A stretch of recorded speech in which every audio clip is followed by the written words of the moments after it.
Welcome back to World Crisis Radio. It's our final segment already. We got to cover some items. Let me just pause for a second and extend condolences to the family of Joe Frazier. Joe Frazier, Reverend Joe Frazier, was one of the original members of the Chad Mitchell trio in the early 1960s, I think from about 1960 to 1966. And politically speaking, this was generally the best of the folk music the groups of that time.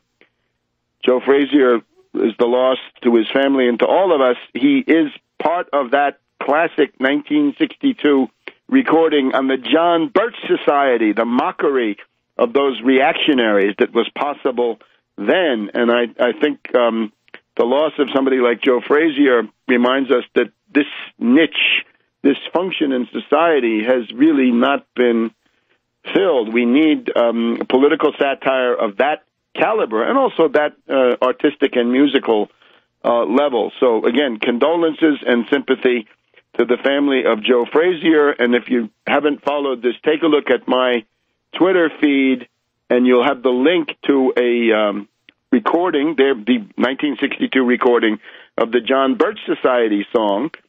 And think about how relevant this is. Paul Ryan, with his killer budget, just passed yesterday by the reactionaries and fascists of the Republican House, passed the genocidal Ryan budget. In other words, the Republican Party, once again, on record, demanding genocide against the American people, killing Americans through economic means, violation of the Nuremberg Code, Class A war crime, Nuremberg offense. And we still have people telling us that the John Birch Society is worthy of support. John Birch Society, of course, a spinoff of the Mormon operation in Utah through Ezra Taft Benson and other reactionaries, and then the Skousen family playing a big role in their ideology. So we're still stuck with this. And, of course, there's always a racist undertone. As we see with Ryan, he can't get away from his reliance on people like Charles Murray, the bell curve, absolute racists. It is now approximately 50 years since Lyndon B. Johnson signed the 1964 Civil Rights Act, which is a milestone in terms of public accommodations. But I'm wondering, little Rand Paul, does he support the 1964 Civil Rights Act? I think he does not. And Ron Paul, for sure, does not support the 1964 Civil Rights Act. You remember their position is property rights trump all other rights. If you own a bus, a hotel, a railroad, a ferry, you can turn people away if you don't like the color of their skin. Property rights trump all other rights. And that is exactly what the U.S. Constitution opposes, because we're talking about the general welfare. We're also talking about the Anglo-Saxon common law. If it's a common carrier, if it's open to anybody who arrives and who can pay, then you cannot discriminate. And that goes back to the pre-American phase. It goes back to the Anglo-Saxon common law. So that's the level of these characters. Before we leave LBJ, let's just underline that lesson for Obama. Obama, look at LBJ, look at that tremendous achievement, the Civil Rights Act, the Voting Rights Act, all of that legislation. And for many people, not in the black community so much, but for people who remember the Vietnam War, his name is Mud, still is Mud.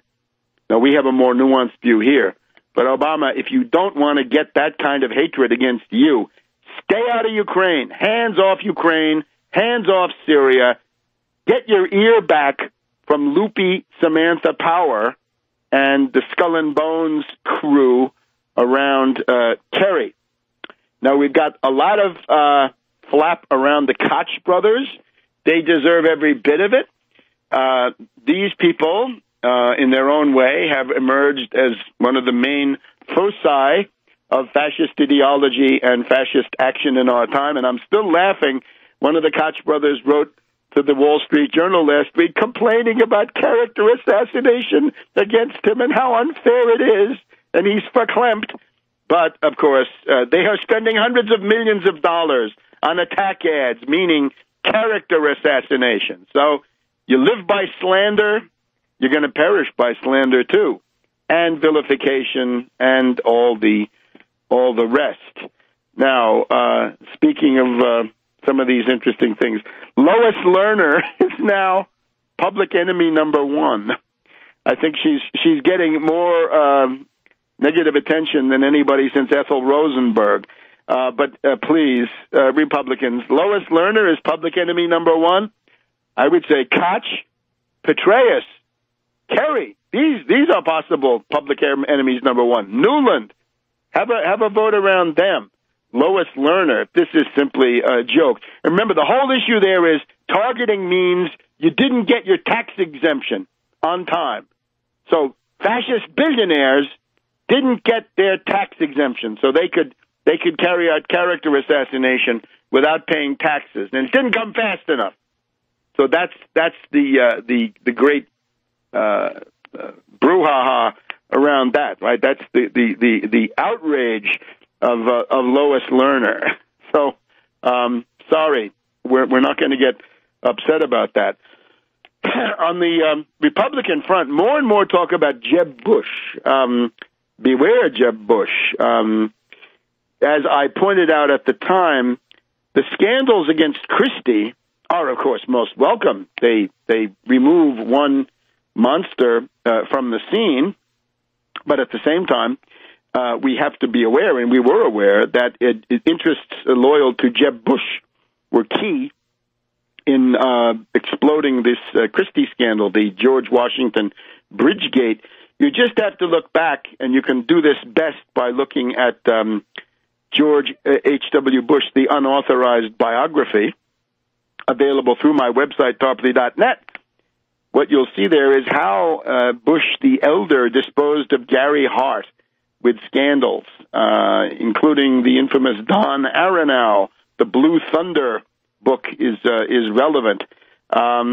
Jeb Bush coming forward there, and it's very similar to the way Gary Hart was pushed out of the way by scandals. So the other couple of issues still left. We have to thank Seymour Hersh for a public service. His article now once again rejected by the New Yorker, only available in the London Review of Books. Go to my Twitter feed. You'll have a link to this article. It's the Red Line and the Rat Line. And the Rat Line, of course, was the Nazi escape route to Latin America in the 1945 to 50 period, right? All the SS characters got down to Latin America through the Rat Line. But this time the Rat Line is organized by Saudi Arabia, Qatar, and others, and it brings terrorists into Syria. And what Seymour Hersh argues in this article goes beyond the article that he had in December. December article said Obama had no proof that Assad used chemical weapons, and indeed all the proof was stacked against this hypothesis. It all indicated that Assad had not unleashed the chemical weapons. Now, clear that it was done in order to provoke the U.S. into war, and that it was done with the help of Turkey, Erdogan. And that's actually where we have those. This article has the quotations from Obama of essentially expressing his hostility to the warmongers around him. So take a look at that article by Seymour Hersh, and you'll see Obama pushing back. So once again, the idea that Obama is the main center of criminal energy and aggressive force is simply not true. Therefore, focus on Kerry, Samantha Power, Newland, and above all, Petraeus. And we'll be back next week.